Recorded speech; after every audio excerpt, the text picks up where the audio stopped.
ጂሚ ዶናልድሰን ወይውን ሚስተር ቢስት ኣብ ዓለምና ካብ ዘለው ብቁፅሪ ውሕዳት ዓበይቲ ጽዕንቶ ካብ ዝፈጥሩ ሰባት ውሽጢ እቲ ሓደ እዩ። ኣብ ዓለምና ከምኡ ዝበሉ ብዙሓት ሰዓብቲ ዘለዎም ኮንተንት ክሬተር የለን እዩ። ካብቲ ዘለዎ ዓብ ተፈላጥነትን ጽዕንቶ ፈጠራይነቱን ተላዕለ ዋላ ሓደ ንከይኣቶም ተባሂሎም ብጥብቂ ካብ ዝሕለው ናይ ግብፂ ፒራሚድ ተበጊሱ ክሳብ ሚስጥራውያን ደሴታት ክጓዓዝ ኪሉ እዩ። ኣብ በቢ ፕሮግራሙ ተቆፂሩ ዘይውዳእ ኣዝዩ ብዙሕ ዶላር ስቂሉ እንትብትኖ ንዝረኣየ ሰብ ኣቤት ጉድ ካብ ምባል ዓደ ይውዕድን። ኮይኑ ግና ካብ መሬት ተላዒሉ ናብዚ ክበፅሕ ኣይከኣለን። ጂሚ ዶናልድሰን ኣብ ዕዳ ካብ ዝጠሓሉ ቤተሰብ ተረኽበ ህፃን እዩ። ኣብ ፀገም ካብ ምዕባዩ ዝሓለፈ ድማ ኣብ ግዘ ቁልዕነቱ ብመሰትኡ ዝፅየፍ ሱቕ ባህልን ፈራሕን ቆልዓ እዩ ነይሩ። ጂሚ ዶናልድሰን ናይ ህይወት ላዕልን ታሕትን ርዩ ዝዓበየ ህፃን ቆልዓ እዩ። ተጸሪፉን ተገሊሉን እኳ እንተነበረ ኣብ መጠረሻ ግና ተሳኺዑሉ እዩ። ንምእማን ብዘጸግም ኩነታት ነቲ ዓወቱ ቀንዲ ምኽንያት ዝነበረ እቲ ዝሓደሮ ናይ ሓንጎል ሕማም እዩ ነይሩ። ንምዃኑ ሚስተር ቢስት መን እዩ? ንምእማኑ ኣዝዩ መጸጋሚ ናይ ቤተሰቡን ናይ ህይወቱ ታሪኽ ከ ንዝብል ንሪኦ እዩ ዝኸውን። ካብ ዝቐፂልና እውን እንታይ ዓይነት ናይ ሓንጎል ሕማም ከ ናብ ዓወት ከብፅሖ ይኽእል ንዝብል ሓቢርና ክንሪኦ ኢና። ኣቐዲመ ሰላምታይ እናብጻሕኩ ላይክን ሸርን ኢልኩም ብምጅማር ናብቲ መደብ ክወስደኩም። ሚስተር ቢስት ኣብዚ ሕጂ ዝርከበሉ ቦታ እዝዩ ተባሂሉ ዝግለጽ ኣይኮነን። ቅድሚ ሒደት ቅነ ብዘደንቕ ኩነታት 4 ሚልዮን ሰዓብቲ ክበጽሕ ኪሉ እዩ። እዚ እውን ካብ ናይ ዓለምና ብዝሒ እቲ 5 ካብ 100 ዝኸውን ማለት እዩ። ሚስተር ቢስት ናይ ዓለምና ሪከርድ ብዙሕ ሻዕ ካብ ምስባሩ ተላዕለ እቶም ሰርተፊኬታቱ ልክዕ ከም ሰነድ እዮም ዝቕመጡ። እሞ ደኣ ናይዚ ተኣምረኛ ሰብ መሕዘኒ ታሪኹ ሓደ ኢለክዕልለኩም። ሙሉእ ስሙ ጄምስ ስቴፈን ዶናልድሰን እዩ ዝበሃል። ኣብ ሜይ 7 ብ1998 ኣብ ዩኤስ ተወሊዱ። ምስ ሓዉ ሲጄ ዶናልድሰን እውን ሓቢሮም እዮም ዓብዮም። ኮይኑ ግና ናይ ቁልዕነቱ ህይወት ጽቡቕ ዝበሃል ኣይነበረን። ወላዲ ብኡ ገዲፍዎም ስለ ዝኸደ ወላዲት ኣዲኡ ንብሕታ ንክተዕብዮ ተገዲዳ እያ። ወላዲት ኣዲኡ ኣብ ውትድርና ንሃገር ኣግልጋሎት ሂባያ ክንዲ ትዝኣክል እውን ሓንቃቐ ዘለዎ ህይወት ኣይነበሮምን። እኳ ደኣስ ወላዲት ኣዲኡ ኣብ ዕዳ ጥሒላ ስለ ዝነበረት ኣብ ሓደ ግዜ ክልተ ስራሕ ክትሰርሕ ተገዲዳ እያ። ጂሚ ክገልጾም ከለውን ካብ ምህሮ እንትምለስ ብዙሕ ሻዕ ኣይንራኸብን ክብል ናይቲ ስራሕ ኣጻዓቒ ገሊጽዎ እዩ። ኣብ ግዜ ቁልዕነቱ ስቕ ባህልን ስሩዕ ህፃንን እዩ ነይሩ። ኣብ 11 ዕድሚኡ ግና ኣብ ህይወቱ ሓዳሽ ምዕራፍ ጀሚሩ እዩ። እዚ እውን ዩቲዩብ እዩ ነይሩ። ጂሚ ንዩቲዩብ ኣዝዩ ካብ ምፍታው ተላዕለ ቅድሚ 11 ዕድሚኡ ዝነበረ ናይ ቁልዕነቱ ህይወት ጽቡቕ ገይሩ ከም ዘይዝክሮ ይዛረብ እዩ። ንሃቱ ፈጺሙ ዘይርስዖ ናይ ህይወቱ ክፋል ድሕሪ 11 ዕድሚኡ ኣብ ዩቲዩብ ዘሕለፎ ግዜ ምዃኑ ይገልጽ እዩ። ናብ ምህሮ ክኸይድ እንከሎ ኣብቲ ሰዓት ዩቲዩብ ፍሉጥ ከይኮነ እንከሎ ናይ ዩቲዩብ ቪድዮታት ተዓዚቡ ብምምጻእ ኣብ ክላስ ብዘይ ምስልቻው እቲ ዝረኣዮ ቪድዮታት ይዛረቦም ነይሩ እዩ። ኮይኑ ግና ካብቶም መማህርቱ ጽቡቕ መልሲ ይረኸበን እዩ። እኳ ደኣስ ብዙሓት መሓዙቱ ጽሉል ክብሉ ርሒቖም እዮም። ዋላ ሓደ እውን ብዛዕባ ንሃቱ ወረን ሕልምን ክሰምዕ ዝደዲ ሰብ ኣይነበረን። ኣዝዩ ካብ ምርሓቑ ተላዕለ ናይቲ ክላስ ሱቕ ባህሊ ኮይኑ እዩ።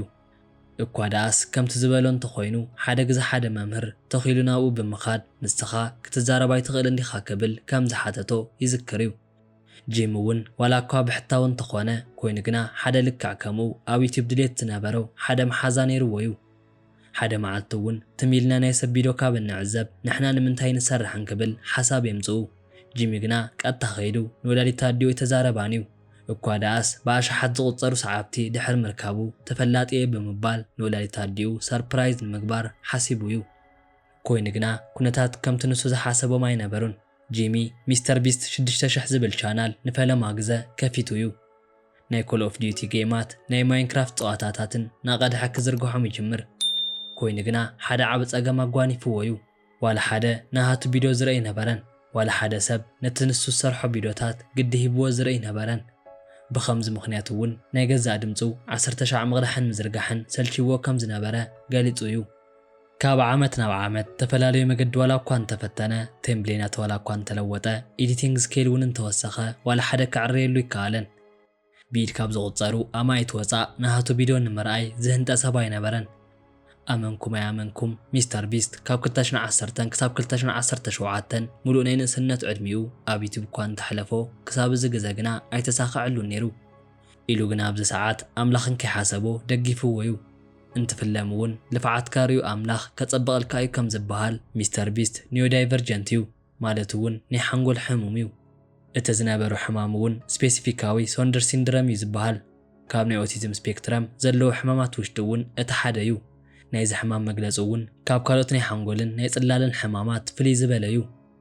ካብ መጠን ንላዕሊ ኣብ ሓደ ነገር ኣቓልቦ ጌርካ ምውዓል፣ ተስፋ ዘይምቑራጽ፣ ምስ ሰብ ናይ ምርድዳእ ጸገም ብሕታውነት ተዚኻ ምፍታው፣ ንኹሎም ነገራት ከም ቁም ነገር ጌርካ ምውሳድ፣ ቀልዲ ይኹን ቁም ነገር ኣዕሚቕካ ምሕሳብ ዝኣመሰሉ ናይዚ ሕማም መግለፂ ምልክታት እዮም። ብርግጽ እውን ዝኾነ ይኹን ን7 ዓመት ሙሉእ ፍረ ንዘይረኣዮ ነገር ዝለፍዕ የለን። ንሱ ግና እዚ ሕማሙ ብዝሃቦ ተስፋ ናይ ዘይምቑራጽን ኣብ ነገራት ካብ መጠን ንላዕሊ ኣቓልቦ ናይ ምግባር ዓቕሚ ወይ እውን ኦብሰሲቭነስ ሚስተር ቢስት ተፈላጢ ንምዃን ኣኽኢልዎ እዩ። ብዘይ ምቁራጽ ን40 ሰዓታት ካብ 0 ክሳብ 100,000 ዝኣክል ካብ ምቑጻር ተላዒሉ ኣብ ማይ ውሽጢ ንሰዓታት ክሳብ ምጽናሕ ተፈላለዩ መገረምቲ ቻሌንጅታት ክሰርሕ ምስ ጀመረ ኣብ 2017 ንፈለማ ግዘ ተፈላጥነት ክረክብ ኪሉ እዩ። ክሳብ እዚኣ ሰዓት እውን እንተኾነ ንዕኡ ነገራት ጽቡቕ ኣይነበሩን። ምኽንያቱ እውን ካብ ኮሌጅ ወፂኡ እዩ። ካብ ገዛ ድማ ወላዲታ ኣዲኡ እንድሕር ደኣ ዘይትመሃር ኣብ ገዛይ ውሽጢ ምንም ኣይትሰርሕን ብምባል ኣውፂኣ ሰጒጓቶ ጸኒሓ እያ። ብኡ ምኽንያቱ እውን ምስ መሓዙቱ ህይወት ክገብር ጀሚሩ እዩ። ዋላ ሓደ ኣብኡ እምነት ዝነበሮ ሰብ ኣይነበረን። ኮይኑ ግና ኣብ መጠረሻ ኣሳኺዕዎ እዩ። ቫይራል ወፂኡሉ እዩ። ስዒቡ እውን ገንዘብ ክረክብ ጀሚሩ እዩ። ቀጥታ ዝገበረ እውን ንወላዲታ ኣዲኡ ሰልዲ መሃብ እዩ ነይሩ። እኳ ደኣስ ኣብ ዓይኒ ካሜራ ኣብ 2019 $100,000 ብምውፃእ ናይ ገዛ ዕዳ እውን ከፊሉላ እዩ። እንትዛረብ እውን ካብ ገዛ ዝሰጎገትኒ ጸሊኣትኒ ወይ እውን ስለዘይትፈትወኒ ዘይኮነስ ንክመሃረላን ንክልወጠላን ኣዝያ ትደሊ ስለ ዝነበረት እዩ ክብል ተዛሪቡ እዩ። ሚስተር ቢስት ግና ኣብ ዩቱብ ተስፋ ገይሩ ስለ ዝነበረ ምህሩኡ ጠቕሊሉ ስለ ዝገደፎ ኣብቲ ሰዓት ተባቲኾም እዮም። ኮይኑ ግና እቲ ዝሓሰቦ ኣምላኽ ኣሳኺዑሉ እዩ። ናይ ኣዲኡ ሕልሚ ብምፍጻም ዕዉት ኮይኑ ርእይዋ እዩ። እቲ ዝነበራ ናይ ገዛ ዕዳ ኩሉ እውን ከፊሉላ እዩ። እቲ ትደልዮ ነገር ኩሉ እውን ከም ዝገበረላን ንቐጻሉ እውን ከም ዝገብረላ ይገልጽ እዩ። ሚስተር ቢስት ድሕሪ 2017 ብዙሓት ነገራት እናተሳኽዑሉ መጺኦም እዮም። ዓበይቲ ትካላት ንሳምሰንግ እውን ሓዊሱ ኣብ ናይ ሚስተር ቢስት ቻናል ከላልዩ ጀሚሮም እዮም።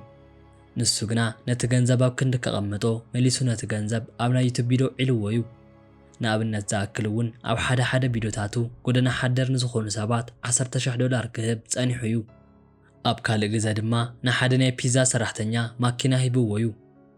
ብሞዳን እዚኣቶም ዓይነት ቪድዮታት እናሰርሐ ብዝመጸሉ ሰዓት ናይ ብዙሓት ኣቓልቦ እናሰሓበ ብዙሓት ሰዓብትን ብዙሕ ኣፍልጦ እናረኸበ መጺኡ እዩ። ኣብ 2019 ክሳብ 2020 ኣብ ዘሎ ግዜ ውሽጢ እውን ጉጅለታት ኣዋፊሩ ኢዲተራት ብምቑጻር ፕሮዳክሽን ቲም መስሪቱ እዩ። ኢሉ እውን ምስቶም ጽቡቓት መሓዝቱ ብምዃን ዓበይቲ ፕሮግራማት ክሰርሕ ጀሚሩ እዩ። ብ2021 ክሳብ 2023 ኣብ ዘሎ ግዜ ውሽጢ እውን ጉጅለ ዘይኮነስ ኤምፓየር መስሪቱ እዩ። ኤቨን ፋስቴብለስ ተባህለ ናይ ቾኮሌት ትካል እውን ሃኒጹ እዩ። ቀፂሉ እውን ናይ ሚስተር ቢስት በርገር ጎፋውንደር ኮይኑ እዩ። ኣብዚ ሕጂ ሰዓት እውን ካብ 400 ሚልዮን ንላዕሊ ሰዓብቲ ሒዙ እዩ ዝርከብ። ናይዚ ዕቤት ንምውድዳር እውን ምስ ትራምፕ ምንጽጻር እኹል እዩ። ትራምፕ ካብ 300 ሚልዮን ንላዕሊ ህዝቢ ዘለዋ ኣሜሪካ ዝመርሕ እዩ። ሚስተር ቢስት ድማ ካብ 400 ሚልዮን ንላዕሊ ሰዓብቲ ኣብ ትሕቲ ዩቱብ ይርከብዎ እዮም። ሚስተር ቢስት ጌም ተባህለ ከም ስኩዊድ ጌም ዓይነት ሓድሽ ጌም መስሪቱ እውን ኣብ ኣማዞን ዘርጊሕዎ እዩ። ሕድሕዱ እውን ካብ 5 ሚልዮን ክሳብ 10 ሚልዮን ንላዕሊ ዝኸውን ዶላራት ብሽልማት መልክዕ ዝቐረበሉ እዩ። ኣብ መጠረሻ እውን ደቡብ ኣፍሪቃዊት ዝኾነት ቲያን ብሕፀካ ቲም ገይሩላ እዩ። ንምእማን ብዝኸብድ ኩነታት ኣብዚ ሕጂ ሚስተር ቢስት ከም ስሙ ቢስት ኮይኑ እዩ። ኣብ ሚድያታት ኣብ ዝተፈላለዩ ግዜታት ይቐርብ እዩ። ንሶሻል ሚድያ እውን ኣንፈት እናተሓዞ እዩ ዝርከብ።